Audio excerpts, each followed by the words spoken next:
Blue star company ఇది. మనకి gas ఏ విధంగా లాక్ చేయాలనేది ఈ వీడియోలో చూద్దాం.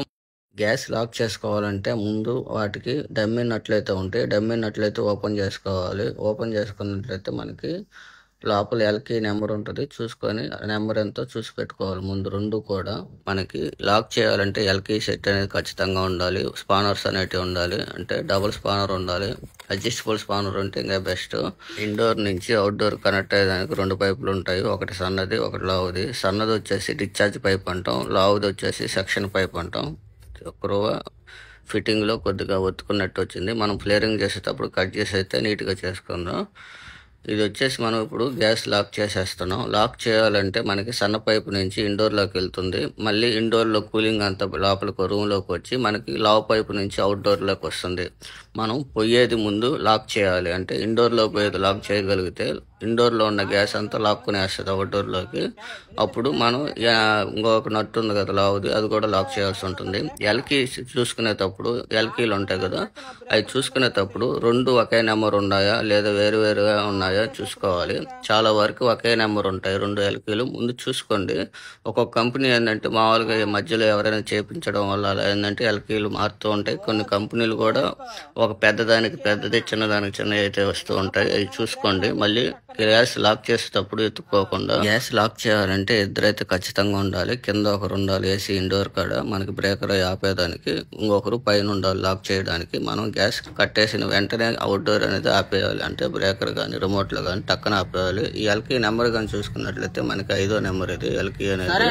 ఒక్కొక్క కంపెనీ ఒక్కొక్క ఎల్కీ నెంబర్ అయితే వస్తూ ఉంటాయి. మనం అవి చూసి పెట్టుకోవాలి. ఇప్పుడు ఇండోర్ అయితే ఆన్ చేశారు. ఇండోర్ నుంచి అవుట్డోర్ కి సప్లై వచ్చేసింది. మనకి అవుట్డోర్ కూడా రన్నింగ్ లో ఉంది. కంప్రెసర్ అనేది ఆన్ అయింది. ఇప్పుడు మనకి డిశ్చార్జ్ పైప్ అనేది వెంటనే కూల్ అవుతుంది. మనకి సెక్షన్ పైప్ కూడా మనకి లోపల ఇండోర్ కూలింగ్ అయ్యి మనకి రిటర్న్ అనేది సెక్షన్ పైప్ లావ్ పైప్ అనేది కూలింగ్ వచ్చే వరకు, లైట్గా కూలింగ్ వచ్చేంత వరకు రన్నింగ్లో ఉంచుకోవాలి.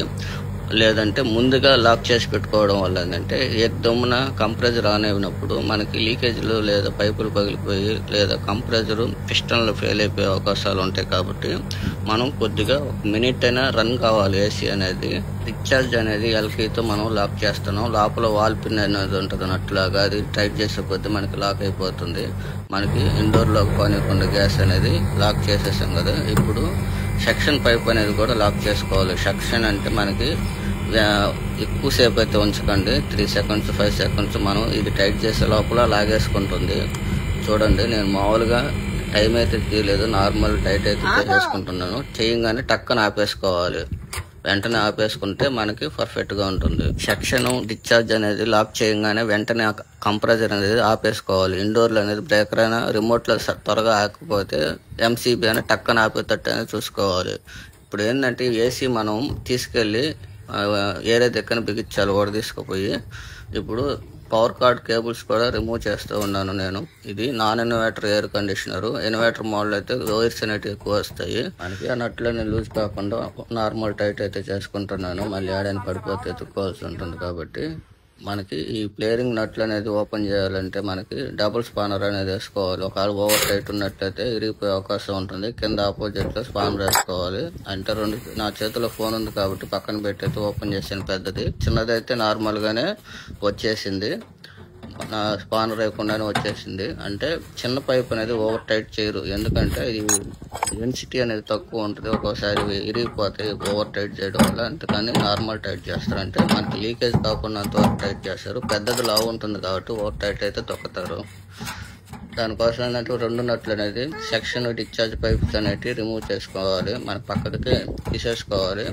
అది తీసేసుకున్న తర్వాత మనకి వాటిల్లో డస్ట్ అనేది పడకుండా నీట్గా పక్కన పెట్టుకోవాలి. అంటే మనం అది పైపులు తీసిన తర్వాత ఆ గ్యాప్లు అనేవి డస్ట్ పడకుండా టేప్ కానీ ఏదో ఒకటి నీట్గా చేసుకోవాలి. డమ్మీ నట్లైనా పెట్టుకోవాలి. ఇది ఇండోర్కి సంబంధించిన ఇండోర్ అవుట్డోర్ కనెక్ట్ చేసేదానికైతే మనకి ఈ విధంగా మళ్ళీ రెండు నట్లు అయితే ఉంటాయి. మనకి ఆపోజిట్ స్పానర్ వేయకుండా మటుకు ఓపెన్ చేయకండి. ఖచ్చితంగా ఆపోజిట్ స్పానర్లో వేసి అయితే ఓపెన్ చేయండి. లేదంటే లోపలే బెండ్ అయిపోయి డ్యామేజ్ వచ్చి పనికి రెండు పనులు అయితే అవుతాయి. ఎందుకని మన కంపెనీ వాళ్ళు 2 పక్కల స్పానర్ వేసుకునే విధంగా మనకి సీటింగ్ అయితే ఇచ్చున్నారు కదా! Spanner type. అందుకని ఆపోజిట్ స్పానర్‌లేసి మనకి స్పానర్ తిరగకుండా గట్టిగా పట్టుకొని అయితే ఓపెన్ చేసుకోవాలి. మనకి ఇది పెద్దగా కనిపిస్తుంది కదా! పెద్ద నట్టుగా అది తిరుగుతుంది. ఈ సైడ్ ఉండేదొచ్చేసి పై పక్కగా ఉండేదొచ్చేసి మనకి స్టాండర్డ్‌గా ఉంటుంది. మనం ఇది స్టాండర్డ్‌గా ఉంచి ఇది తిప్పుకోవాలి. ఓపెన్ చేసేది చూపించట్లేదు కదా! అంటే నేను ఒక్కడినే అంటే ఫోన్ పట్టుకొని తీసుకోవాలంటే వీలు కాదు కాబట్టి మీకు ఒక ఫోటో అయితే చూపిస్తున్నాను. దాని ప్రకారం అయితే చూడండి. లేదంటే కామెంట్‌లో తెలపండి. ఫుల్ వీడియో అయితే ఒక రోజైతే అప్లోడ్ చేస్తాను. మామూలుగా ఓపెన్ చేసుకుపోయి ఏరే దిక్కునైతే ఫిట్ చేసాం. మనకి ఇందాక పైపులు అనేవి నలుగున్నాయి కదా! అవి కట్ చేసేసి కట్ చేసి మనకి ఫ్లేరింగ్ అనేది పర్ఫెక్ట్‌గా కట్ చేసుకోవాలి. మనకి పాత మోడల్ అయితే మనకి ఫ్లేరింగ్ అనేది సరిగ్గా రావట్లేదని మనం కొత్త టూల్స్ అయితే తెప్పించుకున్నాం. మనం ఇది తెప్పించి కూడా 5 ఇయర్స్ అవుతుంది. ఈ నట్టు స్వీటింగ్ ఉంది కదా! స్లోప్ లాగా ఆ స్లోప్ అనేది పర్ఫెక్ట్‌గా మనం ఫ్లేరింగ్ చేసి కూర్చోగలిగితే మనకి ఫ్యూచర్‌లో ఎప్పటికీ లీక్ రాకుండా అయితే ఉంటుంది. ఈ విధంగా ఇటువంటి కంపెనీ టూల్స్‌తో మనం ఫ్లేరింగ్ కొట్టినట్లయితే పర్ఫెక్ట్‌గా ఉంటుంది. గ్యాసెస్ లీకేజ్ అనేటివి రాకుండా. ఇప్పుడు వరకు నాకు ఎక్కడ కూడా లీకేజ్ అనేది రాలేదు. ఇది పర్ఫెక్ట్‌గా ఉన్నాయి కంపెనీ అయితే. ఈ కంపెనీయే కాదు ఇటువంటి మోడల్ అనేటివి చాలా పర్ఫెక్ట్‌గా అయితే ఫ్లేరింగ్ అయితే వస్తూ ఉన్నాయి. అంటే ఫ్లేరింగ్ చేసేటప్పుడు చాలా స్మూత్‌గా వస్తుంది. అంటే గీతలు పడడం గానీ అట్లాగైతే ఏమి రాదు. పర్ఫెక్ట్‌గా వస్తుంది. దానివల్ల ఏంటంటే లీకేజ్ ఎప్పటికీ రావు. ఇప్పుడు వచ్చేసి 1/4 పైప్ అంటాం. ఇది డిశ్చార్జ్ పైప్ అంటాం. ఇది వచ్చేసి మనకి ఫ్లేరింగ్ అయితే పర్ఫెక్ట్‌గా వచ్చింది కదా! ఈ విధంగా చేసుకోవాలి. మనం నీట్‌గా ఫైల్‌తో రబ్ చేసుకొని నీట్‌గా చేసుకోగలిగితే పర్ఫెక్ట్‌గా ఉంటుంది. మనకి ఫ్లేరింగ్ చేసే టూల్ ఇదే పైది. మనకి ఈ విధంగా తిరుగుతున్నప్పుడు మనకి ఫ్లేరింగ్ అనేది ఈ విధంగా క్రాస్ సెక్షన్ మీద రుద్దుతూ తిప్పుతూ ఉండడం వల్ల మనకి పర్ఫెక్ట్ డిజైన్ అయితే వస్తుంది మనకి సీటింగ్ అనేది. అందువల్ల లీకేజ్ అనేది చాలా వరకు తగ్గిపోతాయి. మనం ఈ విధంగా అయితే ఫస్ట్‌లో ఈ విధంగా ఉంటాయి నట్లనేవి డమ్మీ నట్లనేటివి. ఆ డమ్మీ నట్లనేవి తీసుకోవాలి ఎలకి పెట్టేటప్పుడు.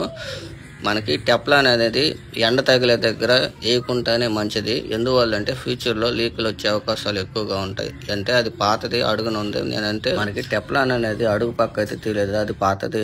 దానివల్ల ఏంటంటే మనకి ఇబ్బంది ఏమి లేదు. మనకి థ్రెడ్డింగ్ మీద లేకుండా చూసుకోవాలి. టెఫ్లాన్ వేయడం వల్ల ఏంటంటే ఫ్యూచర్‌లో లీకులు వచ్చే అవకాశాలు ఉంటాయి. మనకి ముందు డమ్మీ నట్లు ఉంటాయి. ఇక్కడ చూపించారు కదా ఇందాక. ఆ డమ్మీ నట్లు అనేది తీసేసుకున్న తర్వాత ఎల్కీ అనేది లోపల ఉంటుంది. ఇప్పుడు లాక్‌లో ఉంది కాబట్టి ఓపెన్ చేసుకునే ముందు ఏ విధంగా చేసుకోవాలంటే ముందు మనం డిశ్చార్జ్ పైపే మనకి లాక్ అనేది ఓపెన్ చేసుకోవాలి. లాక్ చేసుకునే ముందు నోస్ ప్లేయర్తో మనకి ఛార్జింగ్ లైన్ ఎక్కిస్తాం కదా! ఛార్జ్ చేసేదానికి గ్యాసు ఇక్కడ మనకు లోపల అనేది పిన్ అనేది ఉంటుంది. ప్రెస్ చేసి మనం గ్యాస్ అనేది లాక్ ఓపెన్ చేసినప్పుడు మనకి కొద్దిగా గ్యాస్ అనేది రిలీజ్ చేసేయాలి. లోపల ఎయిర్ ఏదైనా ఉంటే మనకి తీసేయగానే మళ్ళీ లాక్ చేసుకోవాలి. లాక్ చేసుకున్న తర్వాత మనం ఫ్లేరింగ్ చేసిన కాడ ఏమన్నా లీకేజ్ ఉన్నాయా అన్నీ కూడా చెక్ చేసుకోవాలి. ఇప్పుడు మనం సోప్ వాటర్ కానీ అవన్నీ పూసుకొని మనం ఎక్కడెక్కడ ఫ్లేరింగ్ చేసామో అక్కడ ఏడైనా లీకేజ్ ఉన్నాయా అన్నది కరెక్ట్‌గా చూసుకోవాలి. మనకి లీకేజ్ ఏడా లేదు అనుకున్నట్లయితే మనం మొత్తం 2 నట్లయితే ఓపెన్ చేసేసుకోవాలి. మనకి ఎక్కడ లీకేజ్ లేదు అన్నట్లయితే మనం 2 నట్లు ఖచ్చితంగా ఓపెన్ చేసుకున్న తర్వాత కంప్రెసర్ అనేది ఆన్ చేయాలి. లేదంటే మర్చిపోయి పొరపాటున కానీ సప్లై ఇచ్చి మీరు ఆన్ చేశారంటే కంప్రెసర్ ఫెయిల్ అయిపోయే అవకాశాలు ఉంటాయి. దానికోసం ఏంటంటే చాలా జాగ్రత్తగా అన్నీ పూర్తిగా ఎంతవరకు అయితే వస్తుందో అంతవరకు పూర్తిగా ఓపెన్ చేసి అయితే మీరు కంప్రెసర్ అయితే రన్ చేయండి. టెఫ్లాన్ టేప్ అనేది మనం పాతది ఉంటే తీసేసుకోవాలి. ఎందువల్లంటే పాతది ఏంటంటే ఎండ తగిలే ప్రదేశంలో టెఫ్లాన్ అనేది ఎండిపోయి నట్టు అనేది కొద్దిగా లీకేజ్ టైపులో వస్తుంది. అంటే ఆ నట్టు అనేది కొద్దిగా వదిలేస్తుంది. మనం టెఫ్లాన్ వేసి ఓవర్ టైట్ చేసినప్పుడు ఆ టెఫ్లాన్ ఎండిపోయి కొద్దిగా లీకేజ్ వచ్చే అవకాశాలు ఉంటాయి. అందుకని నేను టెఫ్లాన్ వేయను. ఇక్కడ కనిపిస్తున్న మటుకు పాతది కింద అడుగున కొద్దిగా ఉంది. అదైతే ఇబ్బంది ఏం లేదు. మీరు టెఫ్లాన్ ఎక్కడెక్కడ వేసుకోవాలనుకుంటే మనకి మనం గ్యాస్ ఛార్జ్ చేసే పాయింట్ ఉంది కదా! అడుగున పిన్ను మనం ఇందాక పిన్ పెట్టి రిలీజ్ చేసాం కదా! దానిపైన థ్రెడ్డింగ్ ఉంటుంది. థ్రెడ్డింగ్ పైన అయితే మనం టెఫ్లాన్ వేసి నీట్‌గా వేసుకొని అయితే టైట్ చేసుకోవచ్చు. అదేవిధంగా డమ్మీ నట్లు ఉంటాయి కదా! సెక్షను డిశ్చార్జ్ పైపులకి డమ్మీ నట్లు పెట్టేటప్పుడు కూడా టెఫ్లాన్ అనేది వేసుకొని బిగించుకోవచ్చు. వాటికి వేసుకొని బిగించుకోవడం వల్ల ఫ్యూచర్‌లో మనకి ఎక్కువగా లీకేజ్ కూడా అక్కడ నుంచే మనకి లీకేజ్ అనేటివి వస్తూ ఉంటాయి. ఎందువల్లంటే లోపల గ్యాస్ కట్స్ అనేటివి ఉంటాయి. గ్యాస్ కట్ ఎండకు తగిలి మెత్తపడి ఉంటాయి. అక్కడి నుంచి కూడా గ్యాస్ లీకేజ్ వచ్చే అవకాశాలు ఉంటాయి. మనకి అక్కడ టెఫ్లాన్ వేసుకొని టైట్ చేసుకోవడం వల్ల మనకి పర్ఫెక్ట్‌గా ఉంటుంది. మనకి వీటికి డమ్మీ నట్లు అనేటివి ప్లాస్టిక్ ఇచ్చాడు. బ్రాస్ ఇచ్చుంటే పర్ఫెక్ట్‌గా ఉండు. మనకి అవుట్‌డోర్ కింద అనేది లైట్‌గా వైబ్రేషన్ అయితే వస్తుంది. మామూలుగా కింద వైబ్రేషన్ రాకుండా కంపెనీ వాళ్ళు రబ్బర్ షీట్లు అయితే ఇస్తారు. వీటికైతే లేవు. ఇప్పుడు ఈడ పెట్టినప్పుడు ఏందంటే లైట్‌గా హమ్మింగ్ లాంటి సౌండ్ వస్తుంది కాబట్టి అది తగ్గించేదానికి పాత చెప్పులుంటాయి గదా! అయి కోసేసి మన 4 పక్కన 4 పెట్టుకోవడం వల్ల పర్ఫెక్ట్‌గా అయితే మనకి హమ్మింగ్ అనేది అసలేమి ఉండదు. పర్ఫెక్ట్‌గా ఉంటుంది. అయి కూడా మనకి కంపెనీ వాళ్ళు ఇచ్చే రబ్బర్ టైప్‌లోనే మెత్తగా ఉంటుంది కాబట్టి హమ్మింగ్ అనేది ఎప్పటికి ఉండదు. మనకి ఇప్పుడు అయితే హమ్మింగ్ లేదు. కంప్రెసర్ అయితే పవర్ కేబుల్స్ అనేటివి రన్ చేసుకొని ఇండోర్, అవుట్‌డోర్‌లో మనకి సప్లై అనేది ఇచ్చుకోవచ్చు. ఖచ్చితంగా ఏసీ అనేది ఆన్ చేస్తున్నామంటే గ్యాస్ లాక్ అనేది ఓపెన్ చేశామా లేదా అనేది ఖచ్చితంగా చూసుకోవాలి. లేదంటే కంప్రెసర్ ఫెయిల్ అయిపోతాయి. ఈ వీడియోలో అయితే నేను కంప్లీట్‌గా అయితే చూపించలేదు. మీరే వైర్లు బిగించేది గానీ, తీసేది గానీ, హోల్స్ ఏసేది గానీ ఇయన్నీ కూడా పర్ఫెక్ట్‌గా చేసుకోవాలి. ఫ్యూచర్‌లో ఎటువంటి ప్రాబ్లమ్స్ రాకుండా అయితే బిగించుకోవాలి. ఇయన్నీ నేనేందంటే షార్ట్ వీడియో కోసం అయితేనే తీసుకున్నాను. షార్ట్ వీడియో అంటే గ్యాస్ లాక్ చేసే టైం అనేది అసలు సరిపోలేదు. అంటే ఎక్కువ టైం వస్తుంది కాబట్టి సరేలే ఫుల్ వీడియో అయితే వచ్చిన కాడికైతే అప్లోడ్ చేద్దామని అప్లోడ్ చేశాను. నేను తీసుకున్న బిట్లతో. ఫుల్ వీడియో కావాలన్నట్లయితే కామెంట్ బాక్స్‌లో తెలపండి. ఫుల్ వీడియో అయితే చేసి అప్లోడ్ చేస్తాను.